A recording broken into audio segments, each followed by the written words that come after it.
বিএনপির ভারপ্রাপ্ত চেয়ারম্যান তারেক রহমানের দেশে ফেরাকে কেন্দ্র করে নিশ্ছিদ্র নিরাপত্তা ব্যবস্থা নেওয়ার কথা শোনা যাচ্ছে।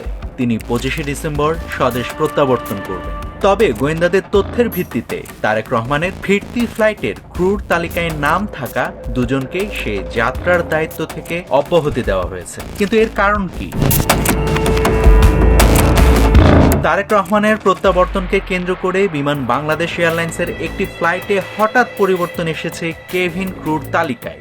নির্ধারিত ফ্লাইটে দায়িত্ব পালন করার কথা থাকলেও দুই কেভিন ক্রুকে জরুরি ভিত্তিতে প্রত্যাহার করা হয়েছে বলে জানিয়েছে বিমান বাংলাদেশের একটি সূত্র।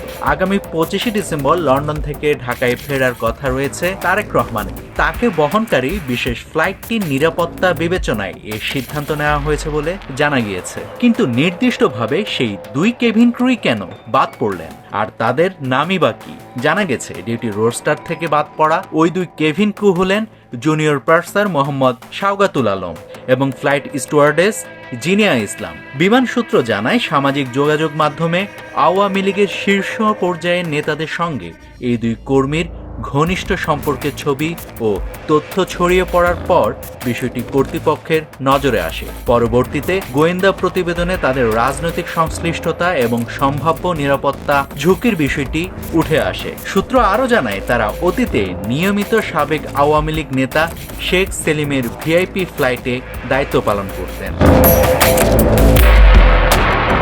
ইতিহাসে এমন অনেক উদাহরণ আছে যখন নির্বাসন থেকে স্বদেশ প্রত্যাবর্তনের পথেই রাজনৈতিক নেতারা আতাতীয়র শিকার হয়েছেন। তাই নিরাপত্তা ও যাত্রা নির্বিঘ্ন রাখতে এবং ঝুঁকি এড়াতেই ওই দুই কেভিন ক্রুকে রোস্টার থেকে বাদ দেওয়া হয়েছে। এর পরিপ্রেক্ষিতে বিমান ফ্লাইট সার্ভিস বিভাগে নতুন করে দায়িত্ব বন্টন হয়েছে। সংশোধিত তালিকায় যুক্ত হয়েছেন ফ্লাইট পার্সার মোস্তফা এবং ফ্লাইট স্টুয়ার্ডেস আয়াত। উল্লেখ্য, তারেক রহমানকে বহনকারী BG202 ফ্লাইটটি আগামী বুধবার সন্ধ্যায় লন্ডনের হিথ্রো বিমানবন্দর থেকে ঢাকার উদ্দেশ্যে যাত্রা করবে। ফ্লাইটটিতে তারেক রহমানের পরিবারের সদস্যদের পাশাপাশি বিএনপির একাধিক শীর্ষ নেতা থাকার কথা রয়েছে। নাভিদ হাসান, সোনালী নিউজ।